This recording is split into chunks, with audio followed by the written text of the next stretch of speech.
aqui. A primeira é que o Corinthians recusou uma proposta, caramba, de 190 milhões pro Yuri Alberto, da Roma. Olha, eu falar pra você que tem que ter coragem, hein? Tem que ter coragem pra recusar 190 milhões aí, na situação Só que o quem tá Corinthians bem financeiramente pode fazer isso. Olha, eu vou falar pra você. Só quem é maluco mesmo. E o Corinthians também agora fez um acordinho aí com o Memphis, vai pagar parcelado os 11 milhões que deve pra ele. Acordinho. 11 milhões? 11 milhões de premiações. Nossa, ele não acredita nesses Gatilhos acordos. e bonificações. E agora, eu quero. O Memphis faz cocô, Domênico, ele ganha? É, isso mesmo. Puta merda, Se ele rapaz, acerta olha. a baliza lá no CT, ele ganha. Se ele entra certinho com o carro, ele ganha. Já ganha um gatilho. Mas olha, eu queria que você explicasse aqui a situação lá do Pedro, que eu trouxe a notícia semana passada, né, de que a gente ia senhor foi ganhar um achincalhado? Turu, né? Não. Foi achincalhado? Ele Eu falei, trouxe o que a gente ia Corinthians ganhar vai- um Turu. Pega quase 66 milhões, cara, de uma transação.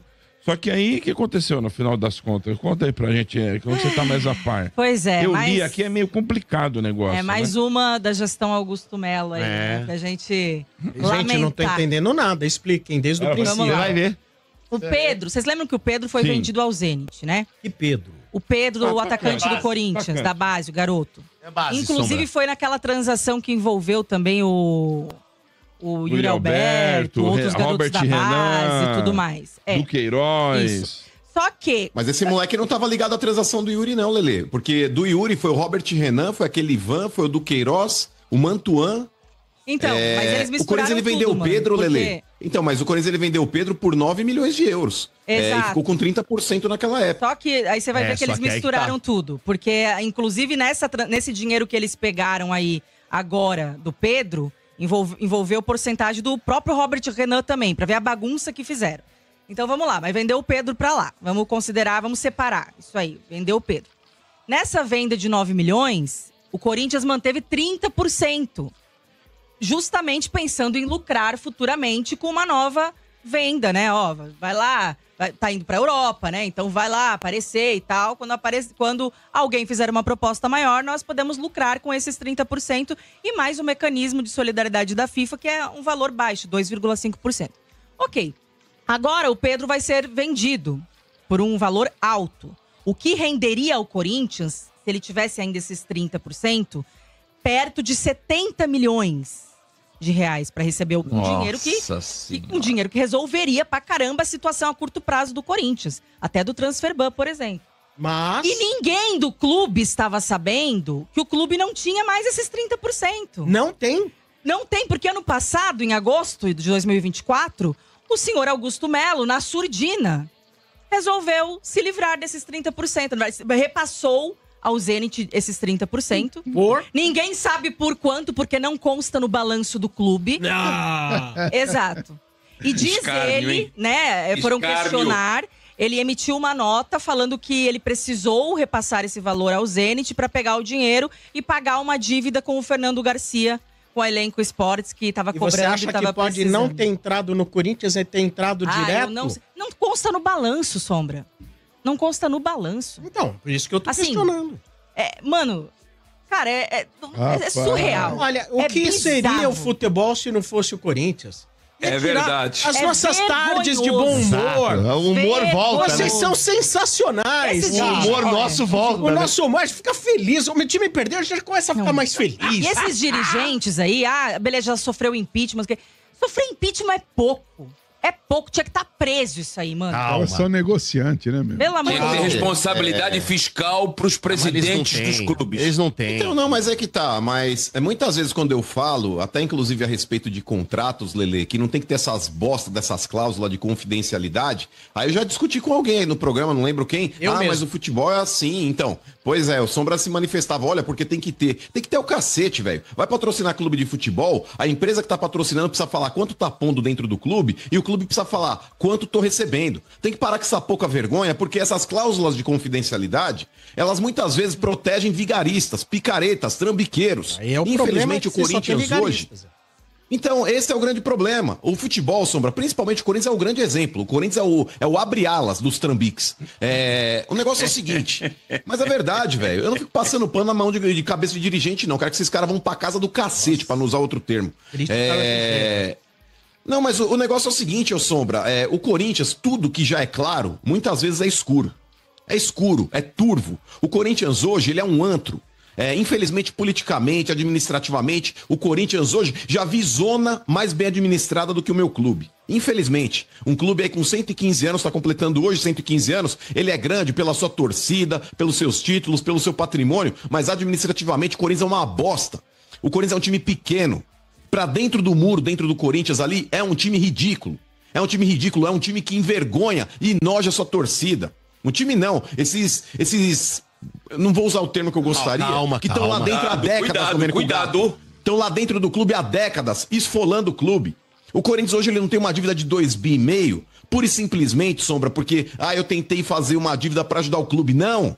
O Corinthians ele tem essa dívida de 2,5 bi, porque infelizmente muitos que passaram por lá meteram a mão no clube, esfolaram o clube.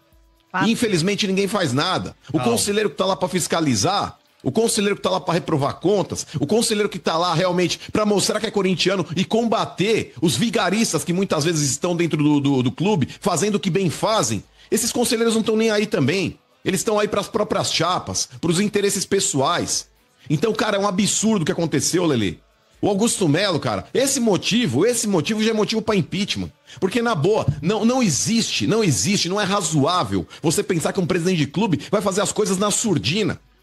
Ele fez um negócio por baixo do pano, Lelê. Ele não comunicou ninguém. Eu precisava de dinheiro, eu vendi aqui. Sabe igual quando você pega o dinheiro da tua avó, aquele cara picareta da novela, abre a gaveta da tua avó e rouba a tua avó?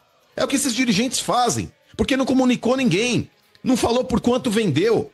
Ele deveria ter levado isso a conselho e falar, preciso de dinheiro, eu tenho um percentual aqui junto ao Zenit, do Pedro que a gente vendeu, eu vou precisar meter a mão nesse dinheiro para pagar contas, para contratar jogadores. O meter a mão nesse dinheiro é vender a parte do clube ao Zenit por X milhões de reais. Por que não fez isso? Então é uma indecência, Lelê. É uma picaretagem o que acontece no Corinthians. É uma vergonha. Repito, de dentro do muro aqui pra parte da administração do clube, o Corinthians é nojento, cara. O Corinthians é gigante do portão pra fora. Do portão pra dentro é uma indecência. E graças a Deus, parabéns, Ministério Público. Você tá fazendo muito aí o que conselheiros gostariam, quer dizer, gostariam não. Deveriam fazer e não fazem. Esses frouxos aí, esses bunda moles. E aí vem o Tuma. Porque o conselho, ele não tem poder de polícia. Mas eu lembro muitas vezes, Tuma, declarações que você deu, quando o Augusto estava sendo investigado no inquérito policial, não estava nem concluído o inquérito, todo mundo esbravejando contra o Augusto. Que agora tá mostrando a real faceta dele e merece mesmo ser execrado dentro do clube. Merece. Porém, eu não vejo esse mesmo clamor que vocês têm para fazer isso com o Duílio, para fazer isso com o Andrés. E tem que fazer também. Esse rombo que o Corinthians tem hoje aí, por causa desse incompetente, desse Augusto Melo, esse ridículo aí também desse Augusto Melo, vocês não podem encobrir essas cagadas do Augusto Melo e talvez aí tapar o sol com a peneira. Olha, vamos começar a meter o pau de novo no Augusto Melo e esquecer do seu Andrés. Esquecer do seu Duílio. Então tomem vergonha na cara, conselheiros. Continuem investigando e parabéns, Ministério Público, porque vocês têm feito o que conselheiros deveriam fazer e não estão fazendo. E estão loucos para isso aí ser arquivado. Estão loucos. Mas o Ministério Público parece que está levantando aí, pediu a quebra de sigilo das faturas do Corinthians, vai dar uma olhada em tudo que aconteceu de irregular, Caixa 2, lavagem de dinheiro, nota fria. Jesus, amado. Pois é, mas eu tenho que falar. De cartão. E a esperança do torcedor é justamente essa, RG. É que a Polícia Civil, que o Ministério Público, eles de fato consigam entrar no Parque São Jorge e apurar tudo isso, investigar, porque se não for eles, não vai acontecer. A gente vai continuar nessa mesmice, a gente vai continuar com a mesma patota ali, os caras jogando para a próxima gestão, tentando esconder, né? Jogando dívida para baixo do tapete, vendas como essa para baixo do tapete, e o torcedor só fica sabendo já quando tem estoura. Pouca coisa, né? Já pra eles cuidarem. Puta, tudo perdido. Nossa, olha aí. Absurdo. Olha aí o time, os apoiadores de Gugu. Tá vendo? Eu ia falar agora isso. Os apoiadores e tu não quer SAF, né, mano? Tu não quer SAF. Sabe por que não, Quintino? Eu repito aqui, é muito simples. Tem gente dentro do Corinthians que tá lutando pra dobrar essa dívida de 2,5 bi pra quebrar de fato o clube. Porque o que acontece? Dentro do Corinthians, Quintino, sabe aquelas prefeituras de vigaristas? Aquelas prefeituras de vagabundo, de pilantra? De bandido? Que força numa situação que vai fazer uma licitação, e aí os caras direcionam quem vai ganhar? Já tem aquela empresa que a gente sabe muito bem, vai pra aquele, vai pra ele. Sabe quando faz aquela tramóia básica? Então, dentro do Corinthians, ô Quintino, eu tenho certeza que pra esses caras aí, primeiro, pra você fazer uma reforma de estatuto e deixar o clube se transformar numa sociedade anônima do futebol, vulgo SAF, você precisa mudar o estatuto. E mudar o estatuto caracteriza o quê? Você acha que um cara, um bilionário, vai chegar num clube igual o Corinthians, sendo minoritário numa participação? Não, Você acha que o cara vai colocar aí, sei lá, Impossível. 10 bilhões de dólares pra ter 49%? Não. O que ele vai fazer? Ele vai falar, eu sou o majoritário. Eu que mando. O voto Minerva é meu, tá? Ele vai fazer isso. Posto isso, Quintino, o que acontece? Você vai tirar desses abutres que estão lá dentro o poder que eles têm. Ou que eles acham que eles têm. Porque eles acham que o clube é dele. Então, pra esse cara, Quintino, abrir mão, teoricamente, dos privilégios que ele possui, hoje, estatutariamente, ele vai ter que ter alguma coisa em troca. Ou você acha que ele vai fazer porque ele é corintiano e quer o bem do clube? Não. Porque esses caras que estão lá dentro, Quintino, eles estão lutando pelo interesse próprio. São os interesses pessoais. Então, para ele abrir mão do direito que ele tem estatutariamente, ele vai falar, então, mas o que vai acontecer, não sei o quê. Aí eles combinam alguma coisa nos bastidores e, novamente, jogam aquela sujeira para baixo do tapete, mas quando assentam e colocam, por exemplo, o CEO da SAF hoje. Imagina, o Ronaldo já levantou o dedinho, se tiver aí SAF, eu quero ser o dono, ou trazer o investidor. O que? Aquele cara que vira e mexe lá, tá mandando o WhatsApp lá, what's happened? Querendo saber o que tá acontecendo dentro do clube. Então, numa dessa, esses dois aí são interessados em comprar o Corinthians, Lelê. Imagina, por exemplo, esses dois aí aparecem como dono da SAF ou testa de ferro da SAF. Quem que vai ser o CEO da SAF aqui no Brasil? Andrés. É o cara de areia mijada. É óbvio, é o Andrés. É o cara de areia mijada. Então, cara, desculpa, eu sou totalmente contrário à SAF. Eu sou a favor da decência dentro do clube, por mais difícil que possa parecer, mas eu acredito que possa ter alguém mesmo, decente lá dentro.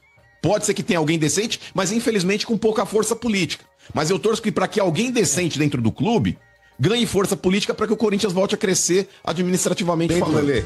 Cara, ninguém faz cara de trouxa melhor que o Domênico, cara. Vou te falar, é a melhor que tem, cara.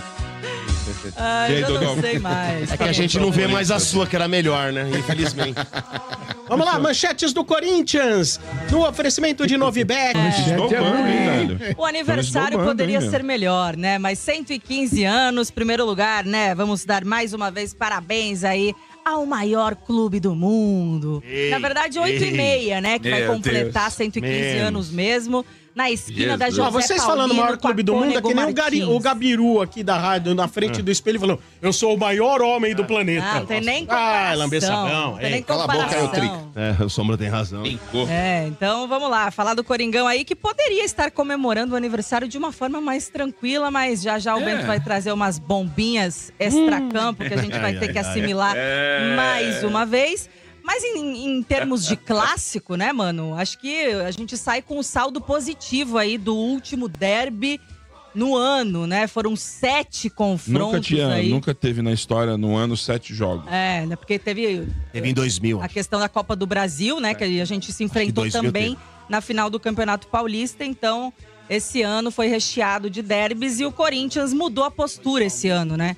Apesar de que ontem a gente vai falar do jogo em si, específico, não foi um jogo bom do Corinthians, mas o saldo no geral, né, desses 7 jogos aí, muito mais positivo pro Corinthians do que pro Palmeiras, que nos últimos anos vinha se dando bem, até pela fase melhor, pelo investimento maior, né, e tudo.